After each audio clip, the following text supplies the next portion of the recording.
Hello everyone, this मैं धीरज, आप देख रहे हैं स्टडी मोड यूट्यूब चैनल। ठीक है, तो एसएससी सीएचएसएल के लिए मैं आपको जियोमेट्री का रिवीजन करवाऊँ। तो आज का अपना टॉपिक है समकोण त्रिभुज से कितने क्वेश्चन आते हैं और किस पैटर्न पे क्वेश्चन आते हैं उसको समझते हैं।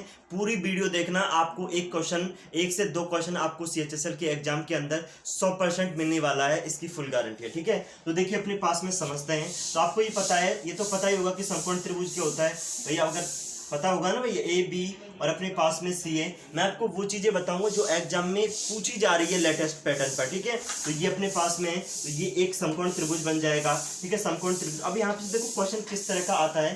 क्वेश्चन इस तरह का आ गया, एक समकोण त्रिभुज है और बी से एक लंब डाला जाता है, बी से एक लंब डाला जाता है डी पे, बी से एक लंब डाल दिया जाएगा ए सी पे, यानी कि बी डी जो है ना, बी डी लंब है, बी डी लंब है अपने पास में ए सी पे। इस बात को ध्यान रखें, ये अपन से क्वेश्चन में दिया जाएगा कि एक समकोण त्रिभुज के अंदर, एक समकोण त्रिभुज के अंदर बी डी से एक लंब डाला जाता है ए सी पर, यानी कि कर्ण पर एक लंब डाला जाता है। अब इससे कितने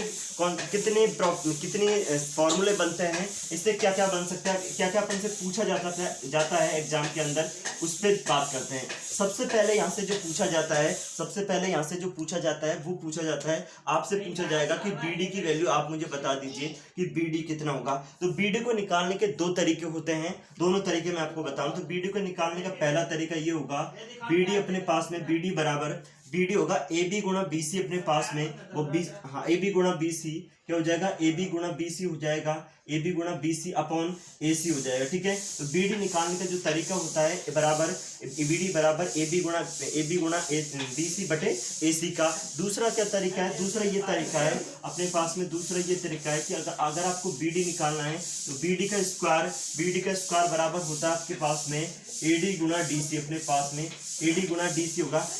ऐसा क्वेश्चन में नहीं होगा कि आपको कुछ भी मन नहीं दे रखा और ये पूछ लिया जाए, तो फॉर्मूले के रूप में पूछेंगे तो ये आ सकता है। ठीक है, और यदि आपको 2-3 वैल्यू दे रखी होगी, इसमें आराम से 2-3 वैल्यू, अगर देखो ये दे रखा है, ये 5, अगर ये दे रखा है अपने, जैसे ये 3 दे रखा है, ये 4 दे रखा है, ये तो ऑटोमेटिक निकाल लोगे, 5 निकाल लोगे, फिर सारी वैल्यू आपसे पूछ ली जाती है, सारी वैल्यू आपको बतानी होती है। उसी के साथ में अगर आपसे पूछ लिया जाए तीसरा आपसे डीसी पूछेगा। तीसरा क्या पूछेगा, डीसी। तो डीसी जब भी पूछे तो आपको क्या चीजें ध्यान रखनी है, हमेशा डीसी के पास वाली का स्क्वायर करते हैं, डीसी के पास वाली का स्क्वायर क्या, बीसी स्क्वायर बटे और एक कर्ण का भाग लगा देंगे तो एसी का यहाँ पे भाग लगा देते हैं। ठीक है, चौथा अपन से पूछ लिया जाएगा एडी, पूछ लिया जाएगा तो एडी अपने पास में एडी बराबर अपने पास में किसका हो जाएगा, ए बी का स्क्वायर बटे अपने पास में ए सी आ जाएगा, ए सी।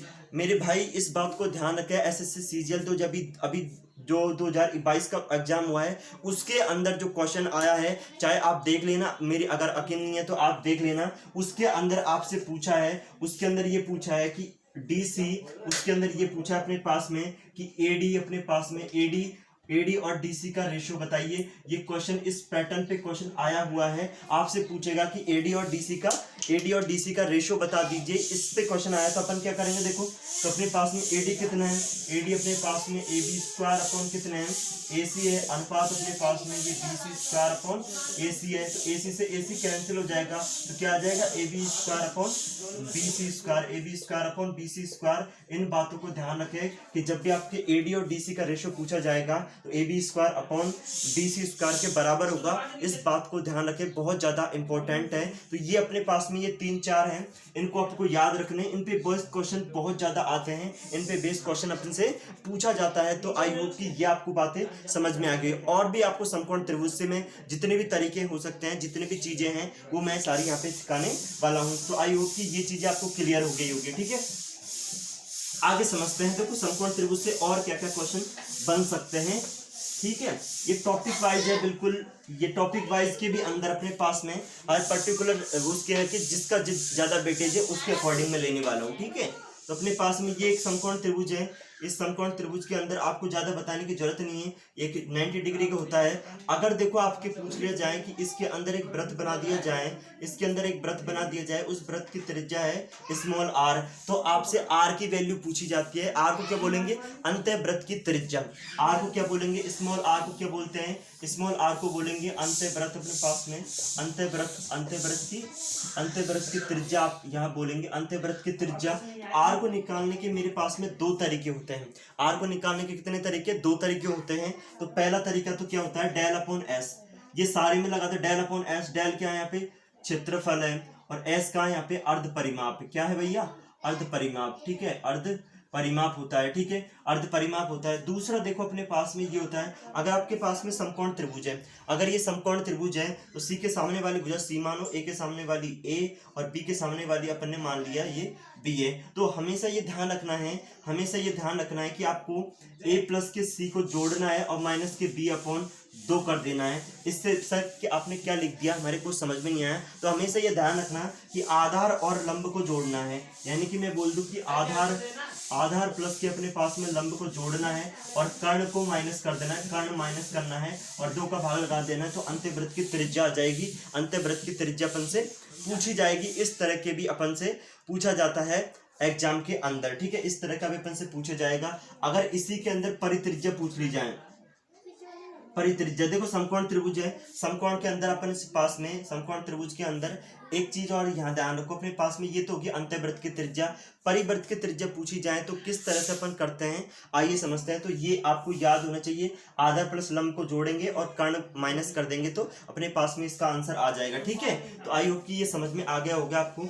अब देखो इसी के अंदर मैं आपको और भी बढ़िया बढ़िया चीजें बताता हूँ। अब यहाँ पे आपको एक चीज समझनी है कि समकोण त्रिभुज के अंदर ए बी और अपने पास में सी, आपको ये बोल दिया कि अगर ये मीडियन है ना, मीडियन, तो ये तीनों बराबर होंगे, और जब भी ये तीनों बराबर होते हैं तो ये कोण हमेशा 90 डिग्री बनता है। इस बात को ध्यान रखो कि ये तीनों जब भी बराबर होंगे कितना डिग्री बनेगा, 90 डिग्री बनता है, ठीक है। यहाँ से आपसे पूछा जाएगा परिवृत्त की त्रिज्या बताओ, परिवृत्त की त्रिज्या बताएंगे। तो परिवृत्त की त्रिज्या कैपिटल आर से दर्शाते हैं, तो हमेशा परिवृत्त की जो त्रिज्या होगी समकोण त्रिभुज में वो कर्ण की आधी हो जाएगी, वो कर्ण की आधी होगी, इस बात को भी ध्यान रखें, ठीक है। बाकी किसी भी त्रिभुज के अंदर अगर परिवृत्त की त्रिज्या निकालनी है तो उसका फॉर्मूला होता है अपने पास में कैपिटल आर बराबर ए प्लस के बी सी, ए गुणा बी गुणा सी, और ये हो जाएगा 4 डेल। डेल का मतलब यहाँ पे क्या है, क्षेत्रफल। डेल का मतलब क्या है यहाँ पे, क्षेत्रफल। तो ये आप किसी भी वृत्त की परिवृत्त की त्रिज्या निकाल सकते हो, ये क्षेत्रफल निकालो, एबीसी उसकी मान रखो और आंसर अपने पास में आ जाएगा, इस बात को भी ध्यान रखना है। तो ये अपने पास में है। इसी के साथ में मैं आपको और भी चीजें बताने वाला हूँ। देखो ये तो हो गया अपने पास में समकोण त्रिभुज से रिलेटेड, लेकिन आपके पास में दूसरा अपने पास में ये आ गया समझ में, ये आ गया ना भाई, ये चीजें समझ में आ गई होगी। तो आपको अगर वीडियो अच्छा लगा है, आपने कुछ सीखा है, एग्जाम से रिलेटेड क्वेश्चन तो आएगा, ये तो कंफर्म है, लेकिन इन पे बेसिक क्वेश्चन आ रहे हैं लगातार के, मैंने 2-3 साल के देखे हैं, तो इन पे बेसिक क्वेश्चन आ रहे हैं, ठीक है। तो आई होप कि आपको वीडियो पसंद आई होगी। अगर वीडियो पसंद आई तो प्लीज वीडियो को लाइक करें और चैनल को सब्सक्राइब जरूर करें, ठीक है। Thank you very much.